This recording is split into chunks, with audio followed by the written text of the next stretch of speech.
All right, so let's start this off. Speaker Mike Johnson, he's been in, at 5-6 days, something like that. So let's grade him. How do you guys think that he has done so far out of the gate? Amber, I'll start with you as the newlywed. I'll give him a B+. I think that so far, most of his positions have been more in line with what the base of conservatives want to see. The only reason I downgrade him a little bit is because he waffled a little bit on Ukraine funding out of the gate. Well, before he got the speaker's gavel, he said that he was skeptical of the idea of writing a blank check to Ukraine. Then the day after, when he was on Sean Hannity's show, he seemed a little bit more receptive to sending another $10 billion. Now he's at least agreed to split up the funding packages for Israel and Ukraine, which is a great move. I think that absolutely we should be voting on these as line item issues so that every person in Congress can get their name on the record, whether they support one or the other, and they're not cajoled into supporting some $50 billion package.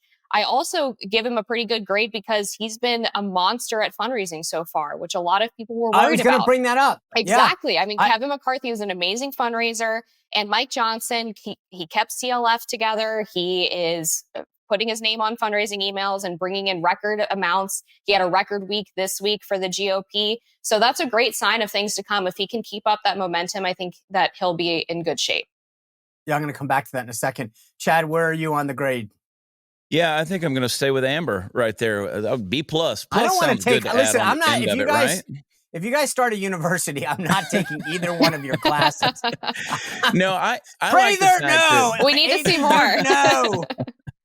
The reason I would downgrade him, here's the thing I like about him. I like that he knows who he is, okay? Right. And they're going to keep hammering him. Anytime they come out after somebody's character or what their belief system or worldview is, that's always a good sign because at least they know who they are and they're going to stand with convictions.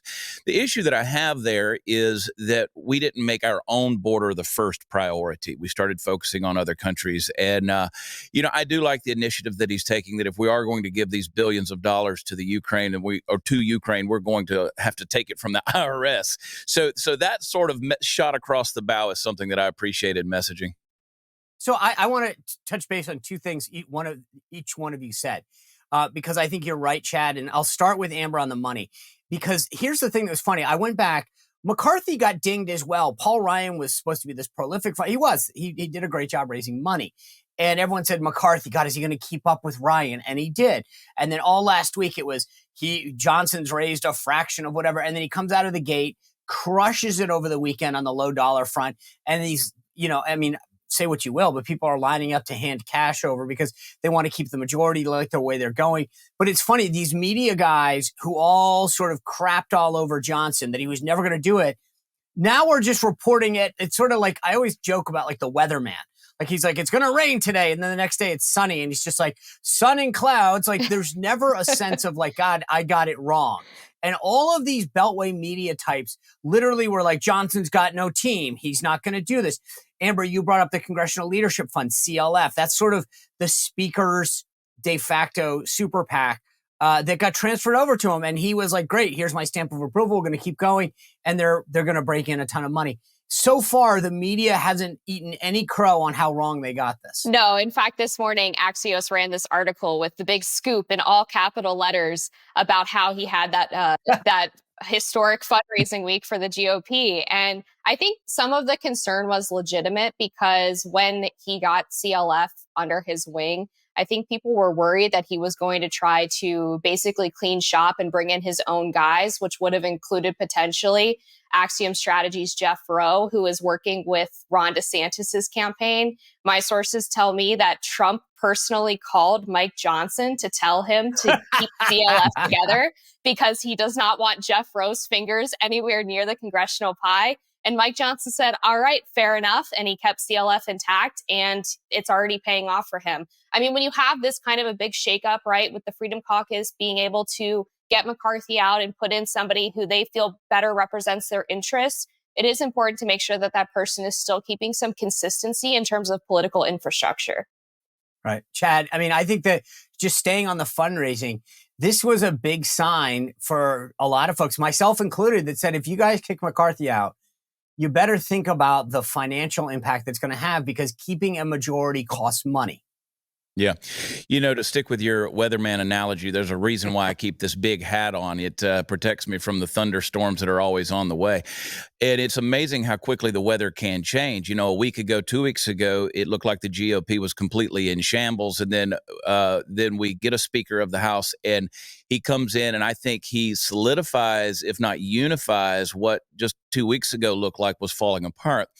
I think that's a good sign. I think the money is out there, and I think that the fundraising is evidence that people are ready to get behind Yes. the GOP that they can support. But right now, they're tired of permanent Washington and this so-called uniparty that nobody can get anything done on the conservative side.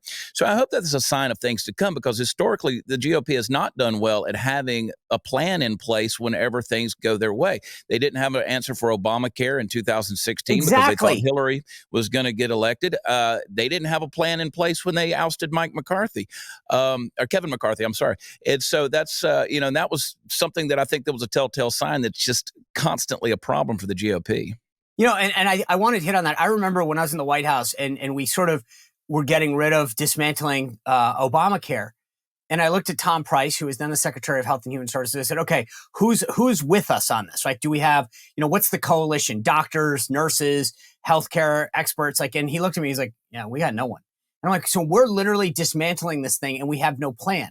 And that's what I was worried about before. If you're going to do things, great, especially if we move towards a more conservative government, less government, but think about the consequences of the actions you take so that you don't have a backlash. And I think we got lucky with Mike Johnson, to be completely blunt. I mean, no one can tell me that was the plan with a straight face. But I think one of the things, Amber, that I want to pick up on is what Chad was saying. He came out of the gate and he not only bifurcated the Ukraine funding from the Israel funding, but I think in a brilliant move, he said, fine, I'll also offset it with IRS funding. And that was sort of like a massive checkmate. I thought what I loved about it was a new thinking. I'm so tired of we've always had to do it this way, and the Senate sent us this, and we have to do this.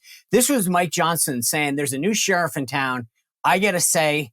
I have a seat at the table, and we're doing things in a different way. Exactly. And on this spending fight that's upcoming, November 17th is the deadline. He's already shown some willingness to sort of move away from whatever Senate Minority Leader Mitch McConnell is doing. McConnell kind of wants to ram through a big, massive spending package pretty quickly. And Mike Johnson's saying, I'm open to either a continuing resolution with a lot of spending cuts, or even potentially a government shutdown through January or April, so that we can actually get these more line item spending bills passed the way that the Freedom Caucus wanted it done when McCarthy was in power. And I think McCarthy's fatal flaw was that he kept making promises but lost trust, right? Because he claimed, okay, if we pass this continuing resolution and we fund the government through the end of October, then we can do the smaller spending bills, the line item spending bills. And the conservative members of the caucus said, we don't believe you anymore. We've done this dog and pony show before. We've been through this, and you never deliver on your promises. Meanwhile, he was seemingly making a deal with the Democrats behind closed doors to have a Ukraine bill brought to the floor after they passed the CR, because, of course, the Ukraine funding wasn't included in that stopgap measure. And so Mike Johnson, of course, still has to prove that he's going to walk the walk, but so far he's been talking the talk pretty well.